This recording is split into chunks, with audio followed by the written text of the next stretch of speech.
Good morning students. మీకు ఈ 4th సెమిస్టర్లో 5 యూనిట్స్ ఉంటాయి. First unit developmental biology and embryology, పిండోత్పత్తి శాస్త్రం. సెకండ్ యూనిట్ ఫిజియాలజీ, శరీర ధర్మశాస్త్రం. థర్డ్ యూనిట్ ఫిజియాలజీ 2, శరీర ధర్మశాస్త్రం. ఫోర్త్ యూనిట్ ఇకాలజీ, జీవవర్ణ శాస్త్రం. అండ్ ఫిఫ్త్ యూనిట్ ఇకాలజీ 2, జీవవర్ణ శాస్త్రం. ఫిజియాలజీ 1లోని మనం సిస్టమ్స్ గురించి స్టడీ చేస్తాం.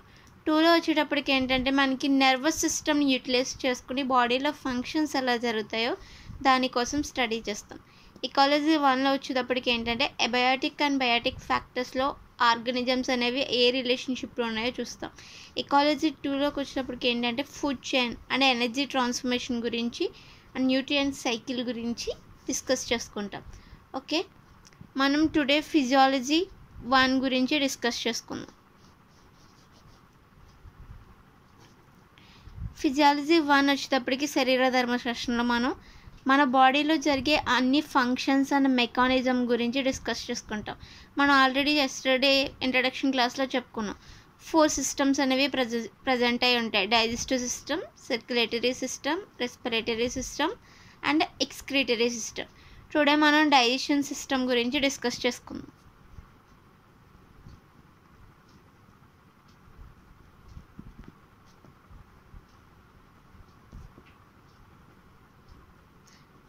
మీ first topic digestion and absorption, second యూనిట్లో.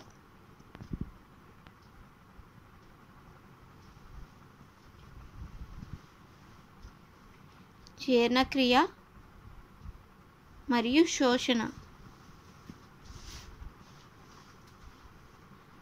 ఫస్ట్ ఆఫ్ ఆల్ డైజెషన్ అనే వర్డ్ ఏంటంటే మనకి లాటిన్ వర్డ్ డైజెషియో అనే వర్డ్ నుంచి డిస్కవర్ చేయబడింది. ఓకే, డైజెషన్ మీన్స్, డైజెషన్ అనే ప్రాసెస్ ఏంటంటే digestion is the process of food complex molecule break down into simple absorber form. Complex molecule అనేవి సింపుల్ అబ్జార్బర్ ఫామ్లోకి బ్రేక్ డౌన్ అవడాన్ని మనం డైజెషన్ అని అంటాం. అంటే సంక్లిష్ట పదార్థాలు సరళ పదార్థాలుగా చేంజ్ అవడాన్ని మనం డైజెషన్, జీర్ణక్రియ ప్రాసెస్ అని అంటాం. ఇంకా డైజెషన్ మనం కెమికల్ మెథడ్లో చెప్పుకోవాలనుకోండి, the process in which by the action of teeth and by the action of chemical food break down into simple absorber form. అంటే టీత్ యాక్షన్ బట్టి ఫిజికల్గా టీత్ యాక్షన్ అండ్ కెమికల్గా ఎంజైమ్స్ యాక్షన్ బట్టి food అనేది simple ఫామ్లోకి change అవడాన్ని digestion process అని కూడా చెప్పుకుంటాం మనం. నెక్స్ట్ అబ్జార్ప్షన్ అంటే ఏంటంటే the process by which one thing absorbed by other. ఏదైనా ఒక వర్డ్, ఏదైనా ఒక థింగ్ కానీ, ఏదైనా ఒక లిక్విడ్ లాంటి ఫ్లూయిడ్ కానీ ఒక ఫ్లూయిడ్ నుంచి వేరొక ఫ్లూయిడ్ అనేది అబ్జార్ప్షన్ చేసుకోవడాన్ని మనం అబ్జార్ప్షన్ అంటాం, శోషణ అని అంటాం. ఓకే, లైక్ మనం హ్యూమన్ డైజెస్టివ్ సిస్టమ్ గురించి డిస్కస్ చేసుకుందాం. హ్యూమన్లో మెయిన్ డైజెషన్ అనేది 2 ప్రాసెస్లో జరుగుతుంది. అవి కెమికల్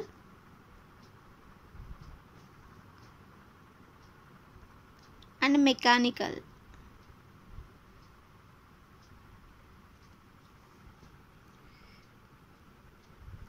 రసాయనిక, యాంత్రిక. ఈ 2 ప్రాసెస్లో మనకి డైజెషన్ అనేది జరుగుతుంది. బై ద వే కెమికల్ రియాక్షన్లో ఎలా జరుగుతుందంటే ఎంజైమ్స్ యాక్షన్ బట్టి ఫుడ్ అనేది కాంప్లెక్స్ మాలిక్యూల్ నుండి సింపుల్ ఫామ్లోకి చేంజ్ అవుతుంది. Mechanical by the action of teeth action బట్టి ఫుడ్ అనేది చేంజ్ అవ్వడాన్ని మెకానికల్, యాంత్రిక అని పిలుస్తాం.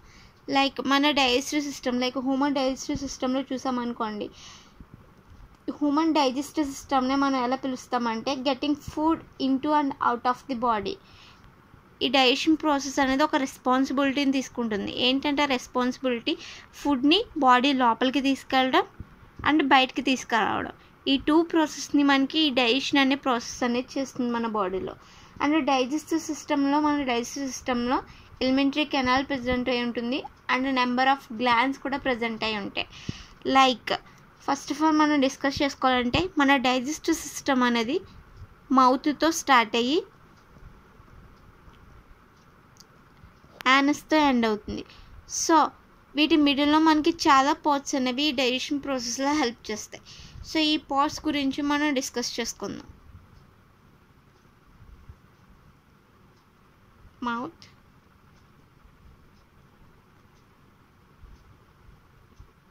pharynx,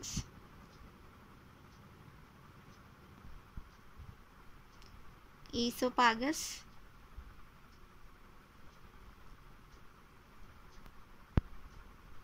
stomach, small intestine, large intestine, anus. ఈ ప్రాసెస్లో మన బాడీలో డైజెషన్ అనేది జరుగుతుంది. Okay, human digestive system.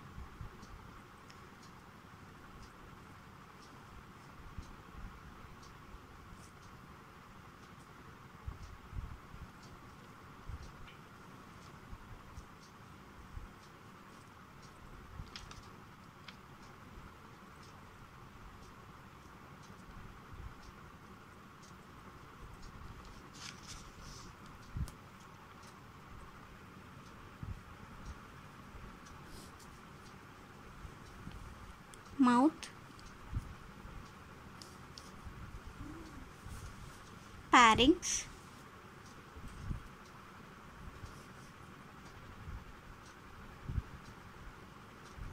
esophagus, stomach,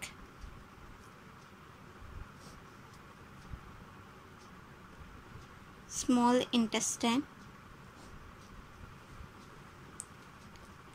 large intestine, anus. ఈ అన్ని ఆర్గన్స్ని యూటిలైజ్ చేసుకుని దీంట్లో డైజెషన్ ప్రాసెస్ అనేది జరుగుతుంది హ్యూమన్స్లో. లైక్ ఫస్ట్ మౌత్ నుంచి డైజెషన్ అనేది స్టార్ట్ అవుతుంది. Mouth is also called as buccal cavity. మౌత్నే మనం బక్కల్ క్యావిటీ అని కూడా పిలుస్తాం. సో ఇప్పుడు మౌత్లో ఉన్న పార్ట్స్ గురించి డిస్కస్ చేసుకుందాం. మౌత్లో ఏమేం పార్ట్స్ ప్రజెంట్ అయి ఉంటాయి? Teeth, tongue. ఈ 2 పార్ట్స్ మనకి మౌత్లో ప్రజెంట్ అయి ఉంటాయి. సో ఈ రెండిట్ల హెల్ప్ వల్ల మనకి మౌత్లో physical break down of food అనేది అవుతుంది by the action of teeth action బట్టే మనకి ఫుడ్ అనేది ఫస్ట్ డైజెషన్ అనేది స్టార్ట్ అవుతుంది. లైక్ టంగ్ యాక్షన్ బట్టి ఏంటంటే సలైవా రిలీజ్ అవుతుంది. సలైవా అనేది ఒక డైజెస్టివ్ ఎంజైమ్. సో అది కూడా డైజెషన్ ప్రాసెస్కి హెల్ప్ చేస్తుంది. లైక్ సలైవా అనేది ఒక మ్యూకస్ లాంటి ఫ్లూయిడ్. అదేం చేస్తుందంటే ఫుడ్కి ఈసోపాగస్లోకి, ప్యారింగ్స్ నుంచి ఈసోపాగస్లోకి వెళ్ళడానికి హెల్ప్ చేస్తుంది. So first we discuss about the buccal cavity. So buccal cavity or mouth, నోరు.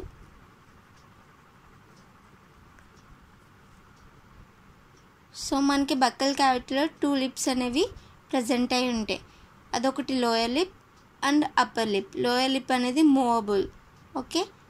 అండ్ ఒక ప్యాలెట్ అనేది ప్రజెంట్ అయి ఉంటుంది, అది వెంట్రల్ సైడ్. సో అది ఏం చేస్తుందంటే లోయర్ అండ్ అప్పర్ ఛాంబర్స్ని సపరేట్ చేస్తూ ఉంటుంది. అండ్ నాసల్ ఛాంబర్స్ని కూడా ఈ ప్యాలెట్ అనేది సపరేట్ చేస్తూ ఉంటుంది. అండ్ ఇంకా ఏంటంటే ఒక సాఫ్ట్ ప్యాలెట్ అనేది ప్రజెంట్ అయి ఉంటుంది. సో ఇది దేనికి హెల్ప్ చేస్తుందంటే ఈ ప్యాలెట్ అనేది ఒకేసారి ఫుడ్ తీసుకోవడానికి అండ్ బ్రీతింగ్ రెండు సేమ్ టైంలో చేయడానికి ఈ క్యావిటీ అనేది హెల్ప్ చేస్తుంది, ఓకే. మౌత్లో ఉండే పార్ట్స్ గురించి డిస్కస్ చేసుకుందాం మనం. టీత్. హ్యూమన్లో మెయిన్ 4 టైప్స్ ఆఫ్ టీత్ అనేవి ప్రజెంట్ అయి ఉంటాయి. అవి ఏంటంటే ఇన్సిసర్స్, క్యానిన్స్, ప్రీమోలర్స్ అండ్ మోలర్స్.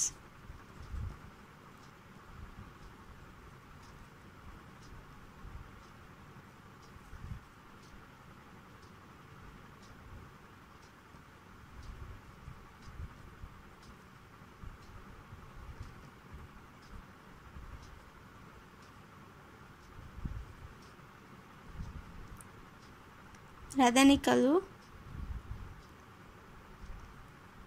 కొంతకాలు, అగ్రచర్వనకాలు, చర్వనకాలు. ఈ 4 టైప్స్ ఆఫ్ టీత్ అనేవి హ్యూమన్లో ప్రజెంట్ అయి ఉంటాయి. ఇలా ఈ డిఫరెంట్ టైప్స్ ఆఫ్ టీత్ అనేవి ప్రజెంట్ అయి ఉండదాన్ని మనం హెటెరోడెంటేషన్ అని పిలుస్తాం.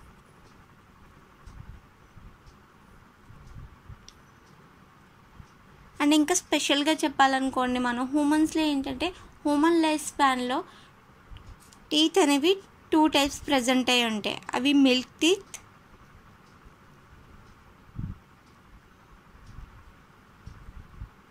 And permanent teeth. పాలదంతాలు, శాశ్వత దంతాలు. ఈ 2 టైప్స్ ప్రజెంట్ అయి ఉంటాయి. మిల్క్ టీత్ అనేవి టెంపరీ టీత్, పర్మనెంట్ టీత్ అనేవి లైఫ్ స్పాన్ అంతా ఉంటాయి. సో ఏదైనా ఒక ఆర్గానిజంలో దాని లైఫ్ స్పాన్లో ఇలా 2 టైప్స్ ఆఫ్ టీత్ అనేవి ప్రజెంట్ అయి ఉండడాన్ని టీకోడెంట్ అని పిలుస్తాం మనం. ఓకే, ఓన్లీ మమ్మల్స్లో మాత్రమే మనం చూస్తాం ఇలా 2 టైప్స్ ఆఫ్ టీత్ అనేవి ప్రజెంట్ అయి ఉండడాన్ని. అండ్ ఇంకా ఏంటంటే ఒక స్పెషాలిటీ, మమ్మల్స్లో ఉన్న టీత్ అనేది గుంతల్లో ఇరుక్కుని ఉంటాయి, ఇంకా ఏ ఆర్గానిజమ్స్లోనూ చూడం. అందుకే ఇవి ఏంటంటే సోకెట్ వంటి గుంత అనేది ప్రజెంట్ అయి ఉంటుంది. సో అందులో ఏంటంటే టీత్ లోపల వైపుకి ఇరుక్కుని ఉంటుంది, సో ఎంబడెంట్ అయి ఉంటుంది. అందువల్ల ఏంటంటే చాలా స్ట్రాంగ్గా ఉంటాయి మిగిలిన ఆర్గానిజమ్స్తో పోలిస్తే. సో ఇలాంటి డెంటేషన్ ఉండడం వల్ల కూడా టీకోడెంట్ అని మనం పిలుస్తాం. ఓకేనా, ఇప్పుడు మనం టీత్ స్ట్రక్చర్ గురించి డిస్కస్ చేసుకుందాం. టూత్ స్ట్రక్చర్లో మనకి మెయిన్ 3 పార్ట్స్ అనేవి ప్రజెంట్ అయి ఉంటాయి. Crown, neck, root. కిరీటం, మెడ, చివరి భాగం. అండ్ క్రౌన్ అంటే ఈ పైకి ఎపియర్ అయ్యే పార్ట్, అంటే వైట్ కలర్లో టీత్ పైన ఉండే లేయర్నే క్రౌన్ అంటాం. అదే ఒక enamel layer which is hardest substance in human body. ఇది చాలా హార్డ్గా ఉంటుంది. నెక్స్ట్ క్రౌన్ ఎనామిల్ కింద ఉండే లేయర్ అనేది డెంటైన్. ఈ ఎనామిల్ ఈ డెంటైన్ అనేది 2 మిక్సప్ అయి ఉంటాయి. ఇది కూడా చాలా హార్డెస్ట్. దీనివల్ల మన టీత్ అనేది స్ట్రాంగ్గా ఉంటుంది. నెక్స్ట్ నెక్, మెడ భాగంలో ఉండేది పల్ప్ క్యావిటీ. దీంట్లో బ్లడ్ వెజిల్స్, నర్వ్ సెల్స్ అన్నీ ప్రజెంట్ అయి ఉంటాయి మిడిల్ పార్ట్ అనేది. అంటే జాబోన్ గమ్, చిగుళ్ళు అని పిలుస్తాం మనం, అంటే ఈ ఎండ్ పార్ట్. దీంట్లో కూడా మనకి బ్లడ్ వెజిల్స్ అనేవి ప్రజెంట్ అయి ఉంటాయి. మొత్తం టీత్ అంతా బ్లడ్ సప్లై అనేది ఈ గమ్ క్యావిటీ అనేది చేస్తుంది. ఓకే, మనం 4 టైప్స్ ఆఫ్ టీత్ ఉంటాయని చెప్పుకున్నాం. ఇన్సిసెస్. ఇన్సిసెస్ దేనికి యూజ్ అవుతాయి అంటే హ్యూమన్ బాడీలో కట్ చేయడానికి ఫుడ్ని. రదనికలు ఫుడ్ని కట్ చేయడానికి యూజ్ అవుతాయి. క్యానిన్స్ ఫుడ్ని టీరింగ్ చేయడానికి అంటే చీల్చడానికి యూజ్ అవుతాయి. ప్రీమోలర్స్ అండ్ మోలర్స్ ఇవి 2 గ్రైండింగ్ ప్రాసెస్కి యూజ్ అవుతాయి. ఫుడ్ని నమలడానికి యూజ్ అవుతాయి ఇవి. ఓకే, మెయిన్ ఈ 4 టైప్స్ ఆఫ్ టీత్ అనేవి ప్రజెంట్ అయి ఉంటాయి. మనం టూత్లో కూడా చెప్పుకున్నాం. క్రౌన్, నెక్, రూట్ ఈ 3 పార్ట్స్ ఉంటాయి. ఎనామిల్ అనేది చాలా హార్డెస్ట్ సబ్స్టెన్స్. పల్ప్ క్యావిటీ అనేది మిడిల్లో ఉంటుంది. అండ్ గమ్ క్యావిటీ అనేది దీనికి బ్లడ్ వెజల్స్ని అండ్ నర్వ్స్ని ఇన్ఫర్మేషన్ పాస్ చేయడానికి యూటిలైజ్ చేస్తుంది. అండ్ ఈ డెంటైన్తోనే మొత్తం టీత్ అంతా కవర్ అయి ఉంటుంది. Okay, next we discuss about the tongue. Tongue అనేది లాటిన్ వర్డ్ లింగ్వా అనే వర్డ్ నుంచి తీసుకోబడింది. లింగ్వా అనేది ఏంటంటే మాట్లాడేది లేదా వే ఆఫ్ టాకింగ్ని మనం లింగ్వా అని పిలుస్తాం లాటిన్ వర్డ్లో. సో అందుకే టంగ్కి లింగ్వా అనే వర్డ్ని ఇచ్చారు. అండ్ ఇది ఏంటంటే ఒక ఫ్రీలీ మూవబుల్ మస్కులర్ ఆర్గాన్, ఒక ఫ్రీగా మూవ్ అయ్యే ఒక ఆర్గాన్ ఇది హ్యూమన్ బాడీలో. అండ్ ఇది ఏంటి ఫ్లోర్కి అటాచ్ అయి ఉంటుంది. దేనికి ప్యాలెట్, సాఫ్ట్ ప్యాలెట్కి అటాచ్ అయి ఉంటుంది ఇది. సో ఇది దేనికి యూజ్ అవుతుంది మనకి టేస్ట్ని ఐడెంటిఫై చేయడానికి. అండ్ ఫుడ్ అనేది డైజెషన్ ప్రాసెస్లో టంగ్ చాలా ఇంపార్టెంట్. ఎందుకంటే దీనివల్లే ఫుడ్ అనేది మన మౌత్లో మూవ్మెంట్ అనేది జరుగుతుంది. ఆ మూవ్మెంట్ జరగడం వల్ల ఫుడ్ బాగా గ్రైండ్ అవుతుంది. అండ్ ఆ మూవ్మెంట్ వల్ల సలైవా కూడా రిలీజ్ అవుతుంది. సలైవా వల్ల మనకి ఏంటంటే మనం తీసుకునే 100% ఫుడ్లో 20% ఫుడ్ అనేది మౌత్లోనే డైజెషన్ జరుగుతుంది. సో అది యాక్షన్ ఆఫ్ టీత్ అండ్ ఈ టంగ్ అనేది మూమెంట్ చేయడం వల్ల అండ్ సలైవా రిలీజ్ చేయడం వల్ల ఒక 20% ఫుడ్ అనేది మనకి మౌత్లోనే అవుతుంది. అండ్ ఇంకా ఏంటంటే దీంట్లో పాపిల్లే వంటి ప్రొజెక్షన్స్ ప్రజెంట్ అయి ఉంటాయి టంగ్లో. వాటిని సూక్ష్మాంకురాలని పిలుస్తాం.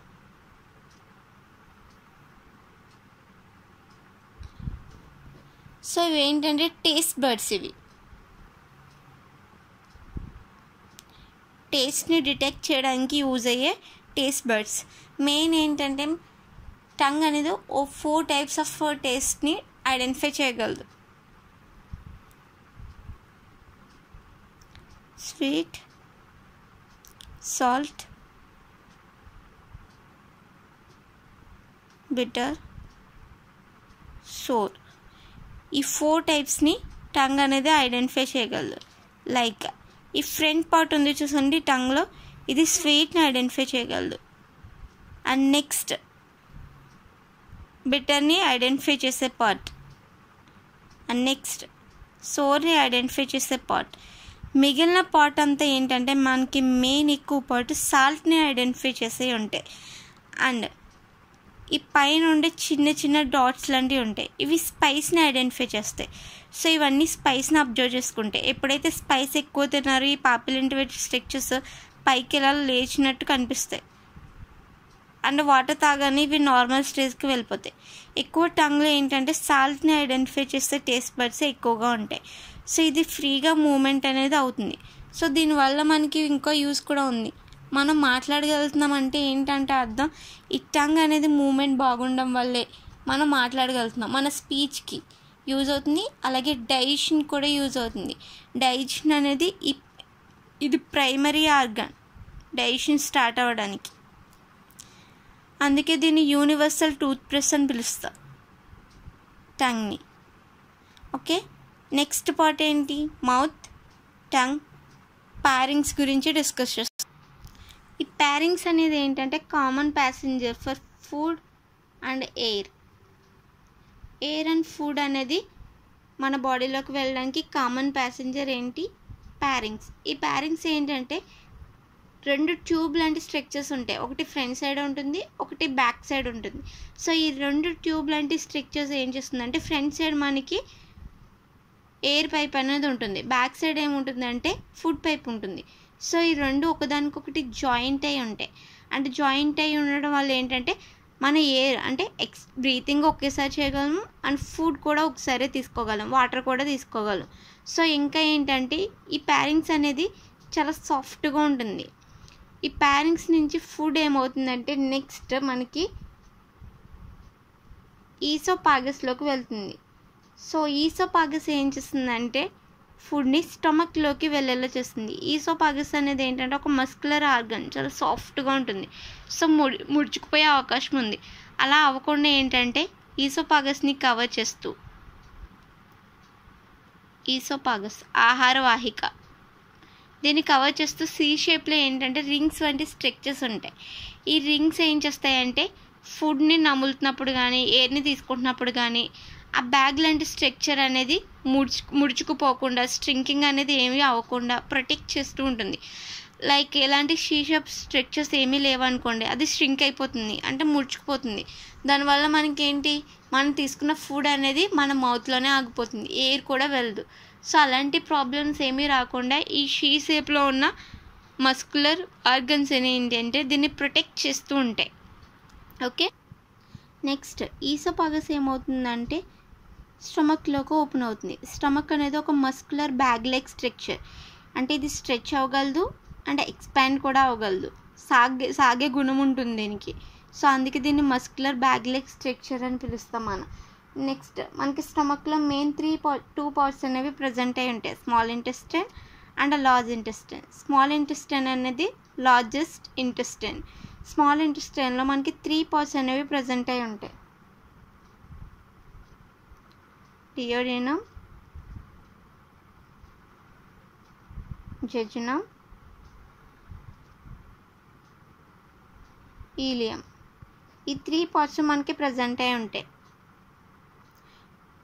ఓకే, ఇది ఫ్రంట్ పార్ట్ డియోడినం, జెజునం, ఈ 3 పార్ట్స్ కింద డివైడ్ అయి ఉంటాయి. మెయిన్ మనకి తీసుకున్న ఫుడ్ అంతా మ్యాక్సిమం డైజెషన్ అనేది స్మాల్ ఇంటెస్టైన్లోనే జరుగుతుంది. స్మాల్ ఇంటెస్టైన్లో ఏ ఫుడ్ అయితే డైజెషన్ జరిగిపోయిందో అది ఫర్దర్గా లార్జ్ ఇంటెస్టైన్లోకి వెళ్తుంది. లార్జ్ ఇంటెస్టైన్లో ఏమవుతుందంటే అబ్జర్ప్షన్ జరుగుతుంది, ఫుడ్ అబ్జర్ప్షన్. ఏదైతే ఫుడ్ అయితే తీసుకున్నారో ఆ ఫుడ్ అంతా మొత్తం టోటల్గా లార్జ్ ఇంటెస్టైన్లో అబ్జర్ప్షన్ అనేది జరుగుతుంది. ఈ లార్జ్ ఇంటెస్టైన్ కూడా మనకి 3 పార్ట్స్ అనేవి ప్రజెంట్ అయి ఉంటాయి. సీలియం, కోలన్ అండ్ రెక్టమ్. ఈ 3 పార్ట్స్ మనకి లార్జ్ ఇంటెస్టైన్లో ప్రజెంట్ అయి ఉంటాయి. అండ్ ఇంకా ఏంటంటే మనకి లార్జ్ ఇంటెస్టైన్ ఏ ఫుడ్ అయితే స్మాల్ ఇంటెస్టైన్లో డైజెషన్ జరిగిపోయిందో, కంప్లీట్ అయిపోయిందో దాన్ని ఈ లార్జ్ ఇంటెస్టైన్ అనేది అబ్జర్ప్షన్ చేసుకుంటుంది. ఏదైతే ఫుడ్ అబ్జర్ప్షన్ అయిపోయిందో అంటే ఏదైతే లిక్విడ్ ఫామ్లో ఉండి దాంట్లో మినరల్స్ అండ్ విటమిన్స్, ప్రోటీన్స్, దీనికి కావాల్సిన ఫుడ్ ఫామ్స్ అన్నిటిని అబ్జర్ప్షన్ చేసుకుని ఏదైతే వేస్ట్ మెటీరియల్ ఉందో దాన్ని యానస్లోకి పంపించేస్తుంది. సో ఈ ప్రాసెస్ అంతా జరిగే మిడిల్లో మనకి చాలా ఎంజైమ్స్ హెల్ప్ చేస్తాయి. లైక్ లివర్ దగ్గర, ప్యాంక్రియాస్ దగ్గర మనకి pancreatic juice, bile juice release అవుతూ ఉంటాయి. అండ్ స్టమక్లో కూడా HCl, ఇంకా గ్యాస్ట్రిక్ జ్యూసెస్ కూడా రిలీజ్ అవుతూ ఉంటాయి. ఈ జ్యూసెస్ అన్నీ కూడా మనకి డైజెషన్ ప్రాసెస్లో చాలా హెల్ప్ చేస్తాయి. ఇంకా ఫర్దర్గా మనం చెప్పుకోవాలనుకోండి, ఈ డైజెషన్ అంతా కంప్లీట్ అవ్వాలంటే ఈ జ్యూసెస్, ఈ బైల్ జ్యూసెస్ అనేవి రిలీజ్ అయితే మాత్రమే ఈ డైజెషన్ టోటల్గా కంప్లీట్ అవుతుంది, లేదంటే టోటల్గా కంప్లీట్ అవ్వదు. సో మనకి ఈ గ్లాండ్స్ కూడా చాలా అవసరం ఈ డైజెషన్. అంటే హార్మోన్స్ని రిలీజ్ చేయడం కానీ, ఎంజైమ్స్ రిలీజ్ చేయడం కానీ, ఈ గ్లాండ్స్ అన్నిటి వల్ల కూడా మనకి మన బాడీలో డైజెషన్ అనేది జరుగుతుంది. ఫర్దర్గా ఫుడ్ మెటీరియల్ మొత్తం అబ్జర్ప్షన్ అయిపోయిన తర్వాత యానస్లోకి వేస్ట్ మెటీరియల్ మొత్తం రిలీజ్ అవుతుంది. మనం తీసుకునే ఫుడ్ కాంపోనెంట్స్ మ్యాక్సిమం 3 టైప్స్ ఉంటాయి. ఏంటవి? Carbohydrates, protein, fats. అవి మొత్తం డైజెషన్ జరిగిపోయిన తర్వాత వేస్ట్ మెటీరియల్ మాత్రం యానస్లోకి వెళ్తుంది. ఓకే, మౌత్ నుంచి స్టార్ట్ అవుతుంది మన డైజెషన్ అనేది, యానస్ దగ్గర ఎండ్ అవుతుంది. మౌత్ని బక్కల్ క్యావిటీ అని పిలుస్తాం. టీత్ అండ్ టంగ్ ప్రజెంట్ అయి ఉంటాయి. మౌత్లో డైజెషన్ అయిన ఫుడ్ అనేది ప్యారింగ్స్లోకి వస్తుంది. ప్యారింగ్స్ అనేది ఒక సాఫ్ట్ ప్యాలెట్. ఇది ఏం చేస్తుంది? నాసో ప్యారింగ్స్ని అండ్ మౌత్ని డోర్సో వెంట్రల్గా సపరేట్ చేస్తూ ఉంటుంది. దీనివల్ల ఫుడ్ తీసుకోవడం అండ్ బ్రీత్ చేయడం 2 ఎట్ ఎ టైంలో చేయగలుగుతున్నాం మనం. ఈసోఫాగస్, ఇది ఫుడ్ని ప్యారింగ్స్ నుంచి స్టమక్లోకి తీసుకెళ్ళి ఒక పైప్ లాంటి స్ట్రక్చర్స్. దీన్ని అటాచ్ అయ్యి షీ షేప్లో ఒక మస్కులర్ స్ట్రక్చర్స్ అనేవి ఉంటాయి. దీన్ని ప్రొటెక్ట్ చేస్తూ ఉంటాయి. స్టమక్ ఒక మస్కులర్ బ్యాగ్ లెగ్ స్ట్రక్చర్స్. దీంట్లోనే మనకి గ్యాస్ట్రిక్ జ్యూసెస్ అన్నీ రిలీజ్ అవుతాయి. నెక్స్ట్ స్టమక్లో 2 పార్ట్స్ ఉంటాయి, small intestine, large intestine. Small intestine అనేది లార్జెస్ట్. దీంట్లో 3 పార్ట్స్ ఉంటాయి, డియోడినం, జెజునం, ఈలియం. ఈ 3 పార్ట్స్లోని డైజెషన్ మొత్తం టోటల్గా కంప్లీట్ అయ్యి లాస్ట్లో ఏదైతే అబ్జర్ప్షన్ జరగాలో అది మాత్రం లార్జ్ ఇంటెస్టైన్లోకి వెళ్తుంది. లార్జ్ ఇంటెస్టైన్ వాల్స్ ఏంటంటే ఫుడ్ మొత్తం అబ్జర్ప్షన్ చేసుకొని నెక్స్ట్ ఏదైతే వేస్ట్ మెటీరియల్ ఉందో దాన్ని యానస్లోకి పంపిస్తుంది. ఇది డైజెషన్ ప్రాసెస్.